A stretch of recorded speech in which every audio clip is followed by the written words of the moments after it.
لن کے ساتھ جو نفی ہوتی ہے فعل مضارع میں انتہائی مؤکد، ہرگز نہیں پہنچ سکتے نیکی کے مقام کو جب تک کہ خرچ نہ کرو ان میں سے جو چیزیں تمہیں پسند ہے۔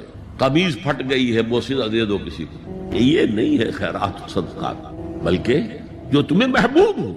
لن تنالوا البر، بر کے مقام تک نہیں پہنچ سکتے۔ پھر میں کہہ رہا ہوں، عابد ہو سکتے ہو، زاہد ہو سکتے ہو، علم کا معاملہ ہے، محدث ہو سکتے ہو، مفسر ہو سکتے ہو، فقیہ ہو سکتے ہو، مفتی ہو سکتے ہو، سب کچھ ہو سکتے ہو، قرآن مجید کی روح سے نیک نہیں کہلا سکتے۔ وآت المال علی حبہ، اب اس میں جو ترتیب میں نے کہا تھا، الاقرب فالاقرب، الاقرب فالاقرب، سب سے پہلے ذوی القربہ، اور اس میں اکثر و بیشتر ہم سے کوتاہی ہوتی ہے۔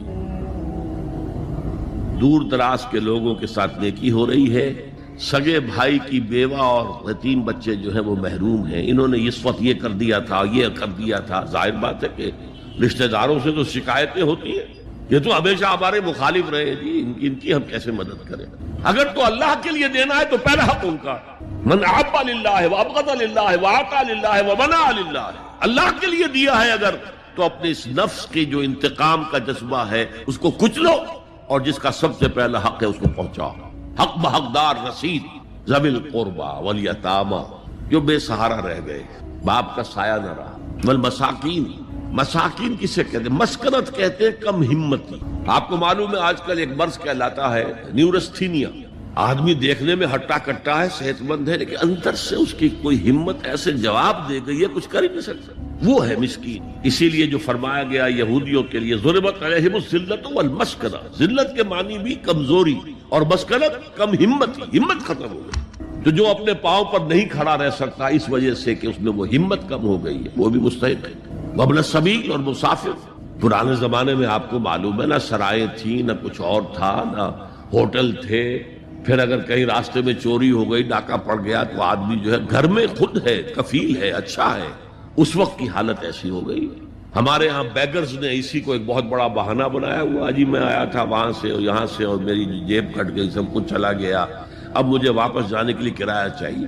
اکثر و بیشتر جھوٹے کیسز ہوتے ہیں۔ اگر آپ کسی کو پکڑ لیں اور ساتھ لے کر کہیں تحقیق کراؤ تو وہ بھاگ جائے گا، پھر نہیں آئے گا اس مسجد میں۔ لیکن یہ کہ وابن السبیل، یہ بھی ایک کھاتا ہے۔ والسائلین، یہ ذرا تفصیل طلب معاملہ ہے۔ اسلام کی تعلیم بڑی متوازن، ایک طرف سوال کی مذمت ہے، مت اپنا دستے سوال دراز کرو کسی کے سامنے۔ جو شخص ہاتھ پھیلاتا ہے مانگنے کے لیے، وہ اپنی عزت نفس کو ہتھیلی پر رکھ کر آپ کے سامنے پیش کر رہا ہے، اور آپ ٹھوکر مار دیتے ہیں اس کی عزت نفس۔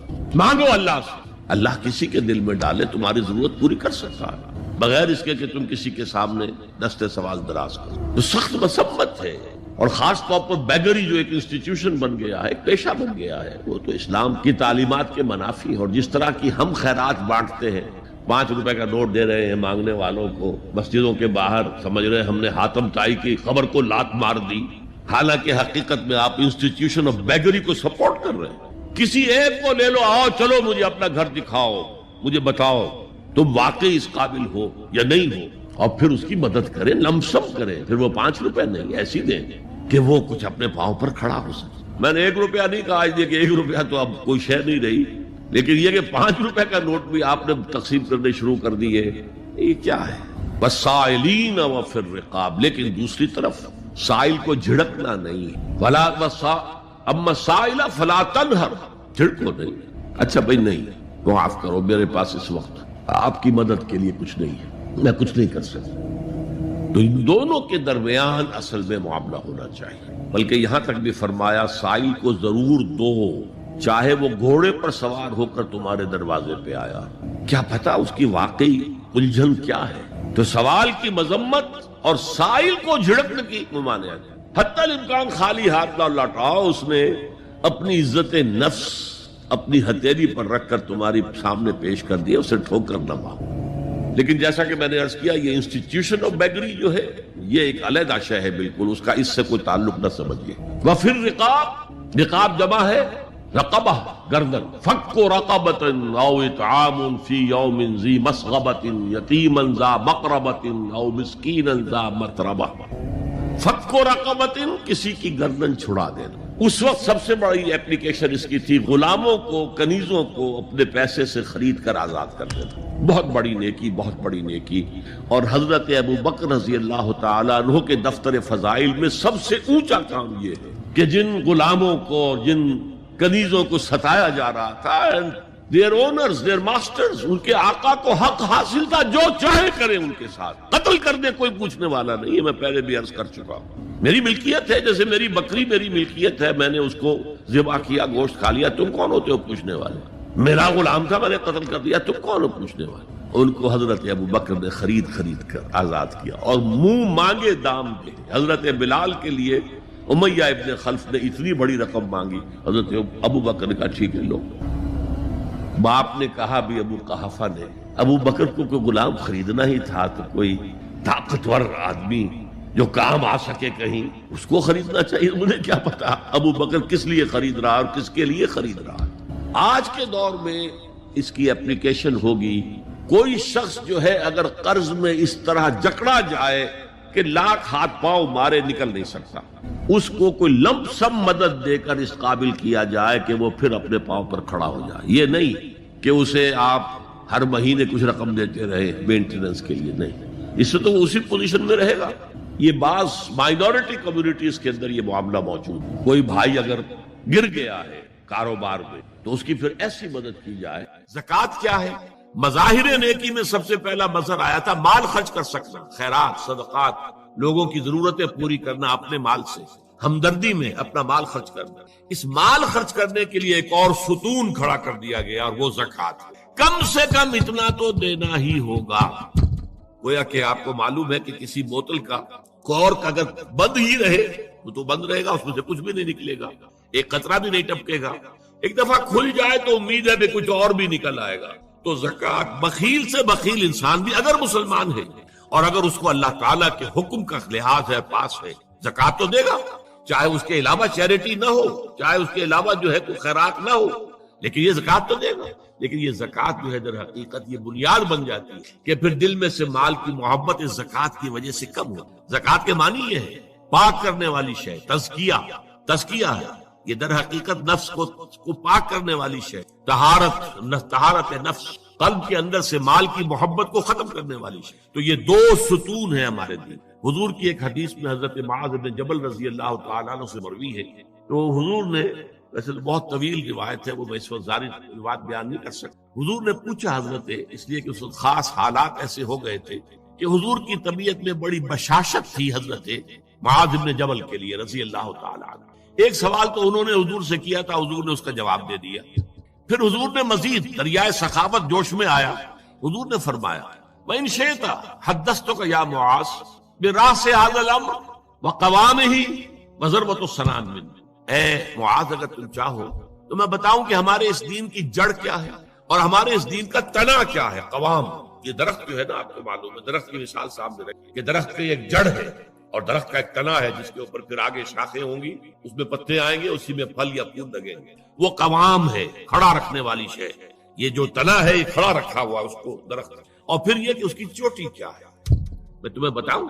تو انہوں نے کہا بے ابی و امی انت یا رسول اللہ قل لی، میرے ماں باپ آپ پر قربان ہو اے نبی صلی اللہ علیہ وسلم، ضرور بتائیے مجھے. تو فرمایا ان رأس ھذا الامر، دیکھو ہمارے اس دین کی جڑ کیا ہے؟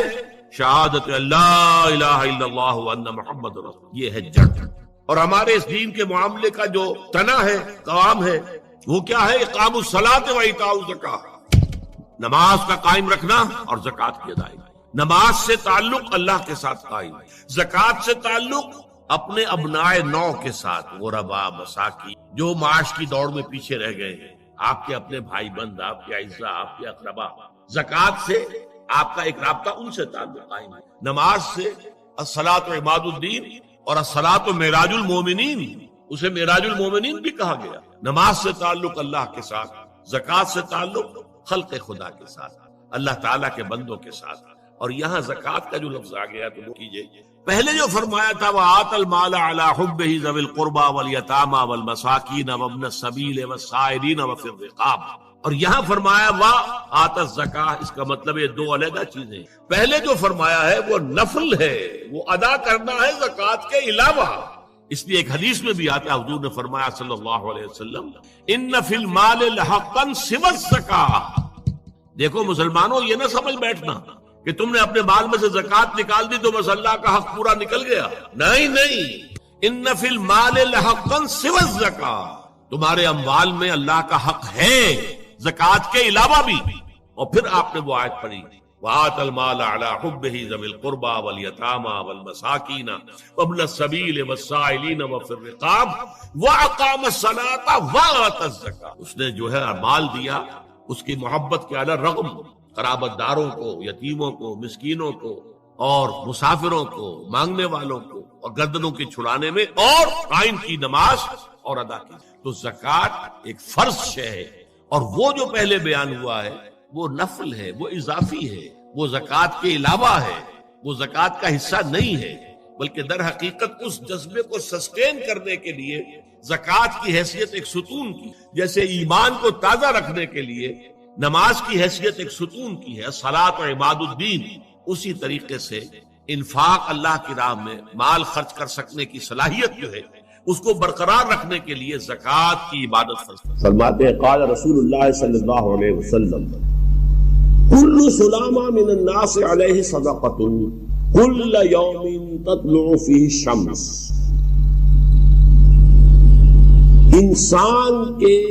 انسانوں کے ہر جوڑ پر ایک صدقہ واجب ہے، ہر روز جو طلوع ہوتا ہے تو ہر جوڑ کا صدقہ۔ یہ انگلی کا جوڑ ہی اگر لاک ہو جاتا، آج صبح آپ اٹھتے ہو یہ لاک ہے تو کیا ہوتا، گھٹنا لاک ہو جاتا، کونی لاک ہو جاتی۔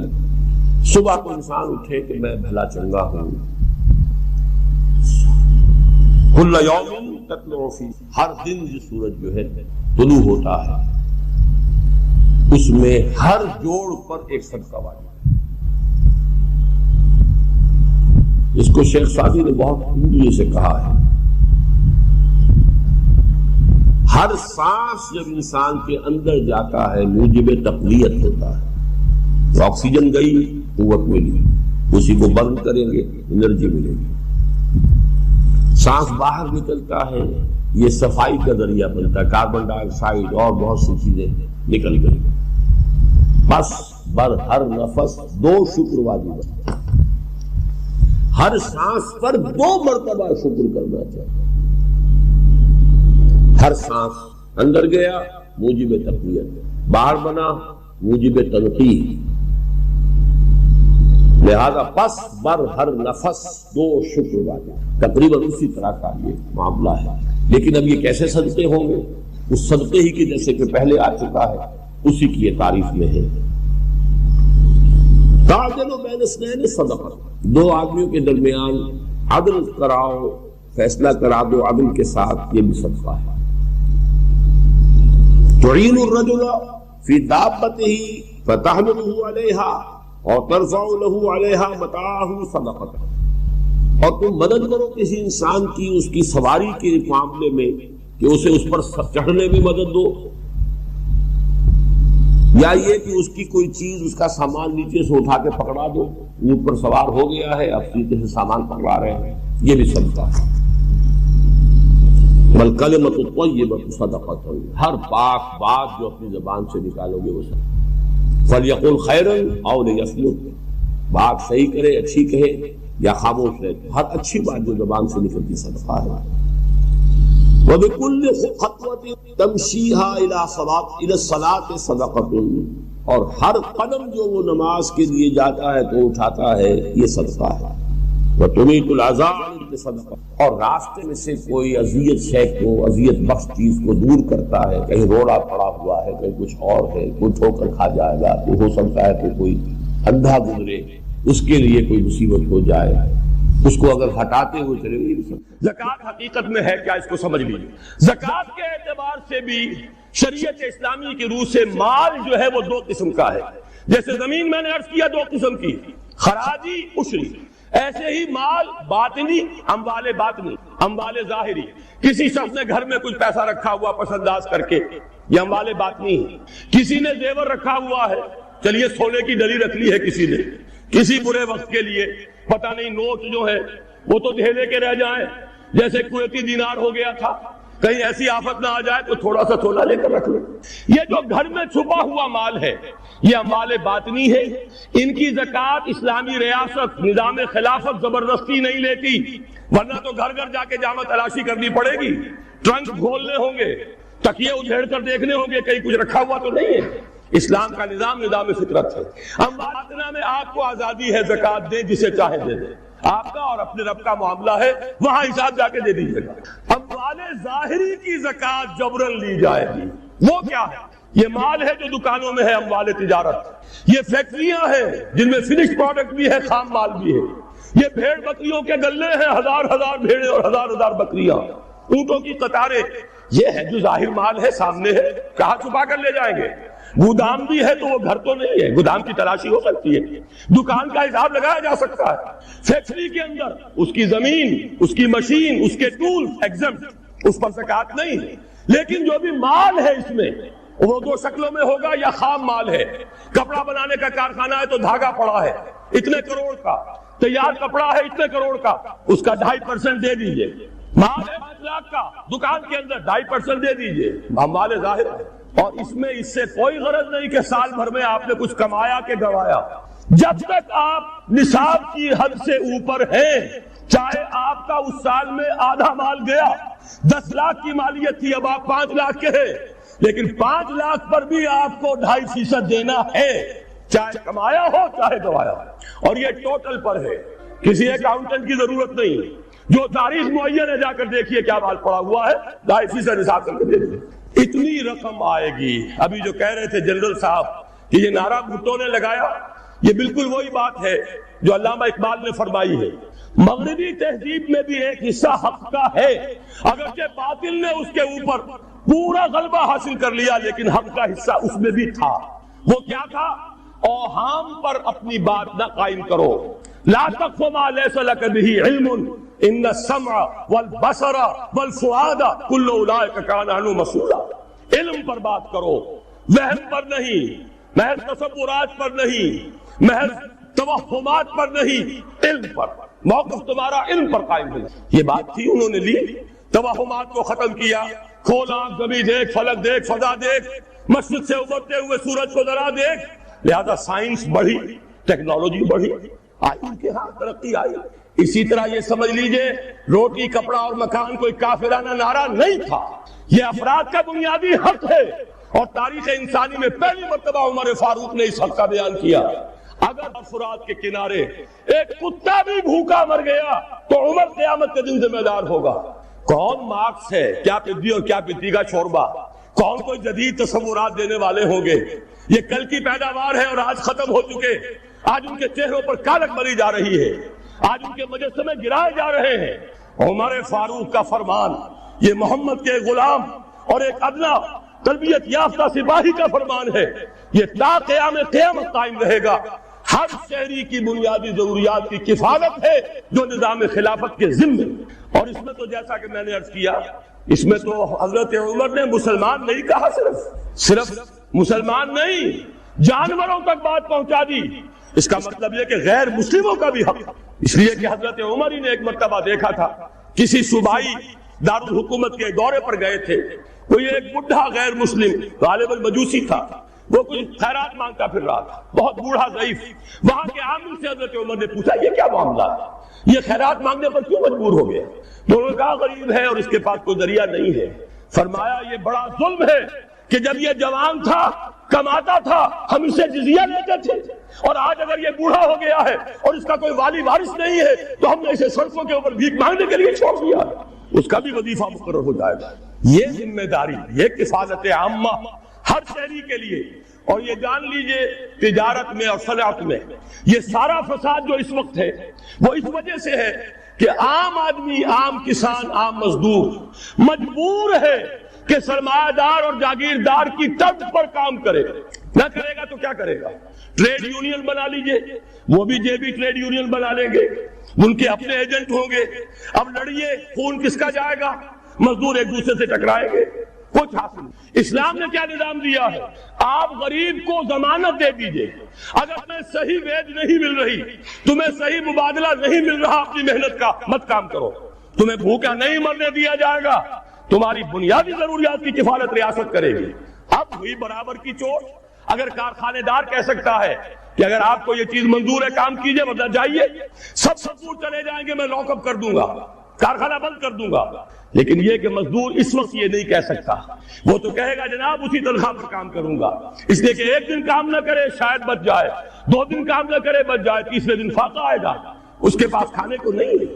لیکن اگر معلوم ہو میری ریاست خلافت اللہ فی الارض، وہ ضامن ہے، وہ رب العالمین ہے، اور اسی کی رب العالمینی کا یہ مظہر ہے نظام خلافت، رحمت للعالمین کا سب سے بڑا مظہر محمد رسول اللہ کی یہ نظام خلافت، یہ ضامن ہے، یہ مجھے بھوکا نہیں مرنے دے گا، یہ میرے بچوں کے لیے کوئی نہ کوئی چھت ضرور فراہم کرے گا۔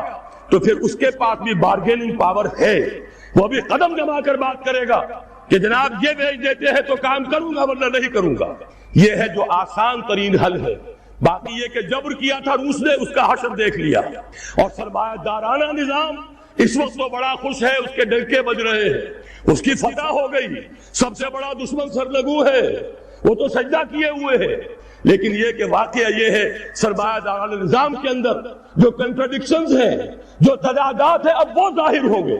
جب باہر مقابلہ تھا، اندر کی لڑائی ختم تھی، اب اندر سے فساد ابھرے گا، اندر سے ایکسپلوژن ہوں گے۔ یہ غیر فطری نظام، یہ غیر انسانی نظام، یہ غیر معقول نظام ختم ہو کر رہے گا۔ کاش کہ اس کی جگہ صحیح، معتدل، متوازن، عادلانہ نظام خلافت، اس کا کوئی نمونہ ہم دنیا کے سامنے پیش کر دیں۔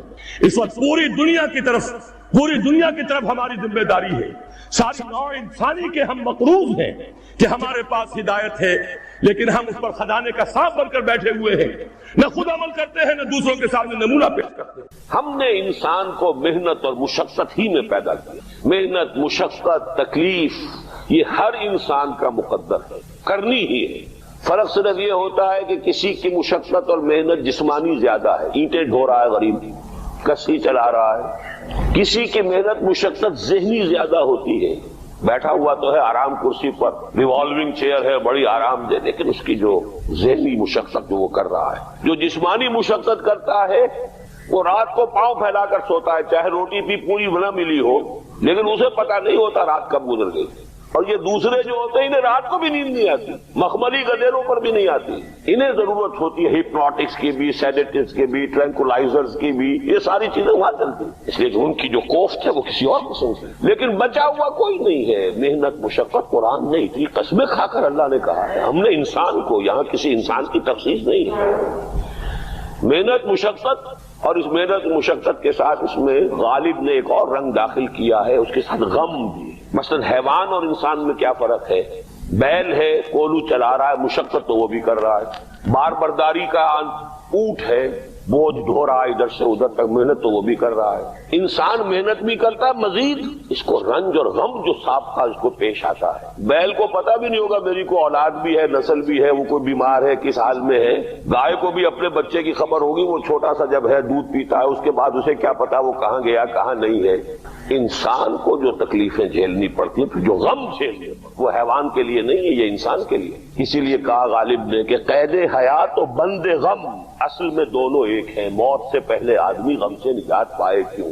تو یہ مشقت اور غم دونوں کو شامل کر لیجئے۔ انسان کا معاملہ حیوان سے بدتر ہے اس پہلو سے۔ کبھی کسی بیل کو، اونٹ کو وہ صدمہ نہیں ہوا ہوگا کہ بیٹا نے سینے تان کر کہا ابا جان ہاتھ چھوڑیے، آپ کیا باتیں کرتے ہیں، آپ تکیا کی باتیں کرتے ہیں، اب زمانے کا رنگ بدل گیا۔ وہ جو بوڑھے باپ کو جو اس وقت صدمہ پہنچتا ہے، یہی ہے وہ جس پر میں نے اپنی جوانی کھپائی ہے، جس میں میں نے اپنے آپ کو انویسٹ کیا ہے۔ آج یہ میرے سامنے کھڑا ہو کر کیا کہہ رہا ہے؟ اور یہ تو میں نے بڑی ہلکی مثال دی ہے، گالیاں دینے والے بھی ہیں، ماں باپ کو قتل کرنے والے بھی ہیں، مرتا نہیں ہے بڈھا کہ یہ مرے تو مجھے یہ ساری جائیداد ملے اور مجھے آزادی حاصل ہو۔ اے انسان، تجھے مشقت پر مشقت جھیلتے ہوئے، محنت پر محنت کرتے ہوئے ہی آگے بڑھنا ہے، اور پھر اپنے رب کے حضور میں پیش ہونا ہے۔ یہ اور مصیبت ہے، کسی اونٹ اور کسی بیل سے محاسبہ نہیں ہے وہاں۔ اس روز کہے گا کافر کاش میں مٹی ہوتا، انسان بنا ہی نہ ہوتا، جسے آج ہم بہت بڑا شرف سمجھ رہے ہیں، شرف انسانیت۔ کاش کہ میں مٹی، یہ انسان کی حیثیت مجھے دی ہی نہ جاتی کہ میں آج یہاں کھڑا ہوں جواب دے کے۔ حضور نے فرمایا کل نفس یغدو فبائع نفسہ فموتقھا وموبقھا، ہر انسان جب صبح آنکھ کھلتی ہے رات کے سونے تک وہ اپنے آپ کو بیچتا ہے. کوئی جسمانی مشقت اپنی بیچ رہا ہے, شام کو 100 روپے لے کر آیا ہے, اس نے اپنی جسمانی محنت بیچی ہے نا. کسی نے اپنی ذہنی محنت, ذہنی صلاحیت بیچی ہے, چاہے وہ ڈاکٹر ہے, چاہے انجینئر ہے, کوئی اور ہے, وہ اپنی ذہنی صلاحیت بیچ رہا ہے بیٹھا ہوا اپنے کلینک میں, اپنے آفس میں. بائع النفسہ اپنے آپ کو بیچتا ہے. یہ بیچنا تو ہر ایک کا ہے, ہر شخص بیچ رہا ہے اپنے آپ کو. کوئی بدبخت وہ ہے جو یہ ساری مشقت جھیل کر بھی رات کو جہنم لے کر آیا ہے گھر. مشقت بھی جھیلی اور لے کر بھی آیا آگ کے انگارے, اس لیے کہ حرام کاروبار کیا. کوئی وہ ہے جو اس مشقت کے بعد اپنے نفس کو جہنم کی آگ سے چھٹکارا دے کر آتا ہے. بیچا, جائز جگہ بیچا, جائز طریقے سے بیچا. بیچا اس نے بھی, محنت اس نے بھی کی, مشقت اس نے بھی کی, لیکن اس نے اپنی مشقت کے نتیجے میں اپنے آپ کو برباد کر لیا. تو جب آزمائش میں کوئی پڑے گا تو پتا چلے گا نا کہ کھرا ہے یا کھوٹا ہے. آزمائش میں نہیں آیا, امتحان میں نہیں آیا, کوئی تکلیف آئی نہیں, تو وہ کھرے اور کھوٹے گڑبڑ رہیں گے, ملے جلے رہیں گے. دودھ کا دودھ اور پانی کا پانی جدا نہیں ہوگا. کیا لوگوں نے یہ سمجھا تھا کہ وہ چھوٹ جائیں گے صرف یہ کہنے پر کہ ہم ایمان لے آئے اور انہیں آزمایا نہ جائے گا؟ ہم نے تو آزمایا ہے ان سب کو جو ان سے پہلے آئے. تو یہ تو یوں سمجھیے کہ اس راستے کا ایک مستقل معاملہ ہے. جو آئے سوچ سمجھ کر آئے کہ یہ شہادت گاہ الفت میں قدم رکھنا ہے. لوگ آسان سمجھتے ہیں مسلمان ہونا. جس نے کہا آمنت باللہ, ہم نے آزما لیا. سچ مچ کا یہ ہم پر ایمان کا دعوے دار ہے یا جھوٹ موٹ کا دعویٰ کر رہا ہے؟ یہ سچ مچ کا عاشق ہے یا جھوٹ موٹ کا عاشق ہے؟ ظاہر بات ہے کہ امتحان نہ ہو, آزمائش نہ ہو تو کیسے ان کے مابین تمیز ہوں. کہہ تو دیا سب نے آمنت باللہ. اب ذرا تھوڑی دیر کے لیے ہم بھی اپنے غریبانوں میں جھانکے. ہم بھی کہتے ہیں نا اللہ کا ہمارا ایمان ہے, اللہ پر, آخرت پر, رسول پر, رسول کا عشق کا بھی دعویٰ ہے. اور جب نعتیں ہم سنتے ہیں تو بڑے جھومتے ہیں, لیکن یہ کہ واقعتاً آدمی جھانکے اپنے قلب کی گہرائیوں میں کہ یہ ہم کتنے کچھ سچے ہیں اپنے اس دعویٰ ایمان. جہاں کوئی معاملہ آیا, اگر ہم اس دین کے اس حکم پر عمل کرتے ہیں تو اتنا نقصان ہوتا ہے, اس حکم کو پیچھے ڈال دیں تو اتنا نفع ہوتا ہے. سچ بتائیے کہ ہم میں سے اکثریت کا فیصلہ کس بات کی طرف جائے گا؟ دین کا حکم پس پشت, دنیاوی مفاد وہ مقدم. تو معلوم ہو گیا کہ ہمارا یہ دعویٰ جو ہے اللہ پر ایمان کا اور آخرت کے یقین کا جھوٹا دعویٰ ہے. کیوں اللہ کی طرف سے یہ چیزیں آئی؟ دیکھو, کوئی مصیبت تم پر نہیں آ سکتی, نہیں آتی مگر اللہ کے عزیز. وَمَن يُؤْمِن بِاللَّهِ, اور جو شخص اللہ پر ایمان رکھتا ہو, یہدِ قلبہ, اللہ اس کے دل کو ہدایت دے دیتا ہے, اس کے دل کو سکون عطا کر دیتا ہے. وہ راضی برضائے رب ہو جاتا ہے, اس میں شکوہ نہیں رہتا, اس میں شکایت نہیں ہوتی, اس میں تلخی نہیں ہوتی. کیوں ہو گیا, کیسے ہو گیا, کیوں ہو گیا, نہیں ہونا چاہیے, نہیں. یہ سارا جو پیچ آدمی کھاتا رہتا ہے نا اندر ہی اندر, وہ جو پیچ کھا رہا ہے, یہ سب پیچ سے نجات مل گئی. پہلی بات یہ کہ یہ اللہ کی طرف سے آزمائش کے طور پر آتی ہے. آزمائش, میرا بندہ اس پر صبر کرتا ہے یا نہیں, یا میرے خلاف بکواس کرنے پر آمادہ ہو جاتا ہے. اللہ تو ایسا ہے, اللہ نے تو ہم پر کبھی کرم کیا ہی نہیں ہے, اللہ تو ظالم, معاذ اللہ, معاذ اللہ, معاذ اللہ. کہیں ایسا تو نہیں. میرا بندہ جو ہے تکلیف کو جھیلتا ہے میری وجہ سے, یہ سمجھ کے کہ اللہ کی طرف سے آئی. یہ صبر جو ہے یہ بہت بڑی کامیابی ہے اگر انسان کو حاصل ہو. اور اس صبر کے نتیجے میں دو اور باتیں پیدا ہوتی ہیں. یہ مضامین علیحدہ علیحدہ دروس کے اندر آتے رہے ہیں, لیکن آج ایک نئے عنوان کے تحت جمع ہو کر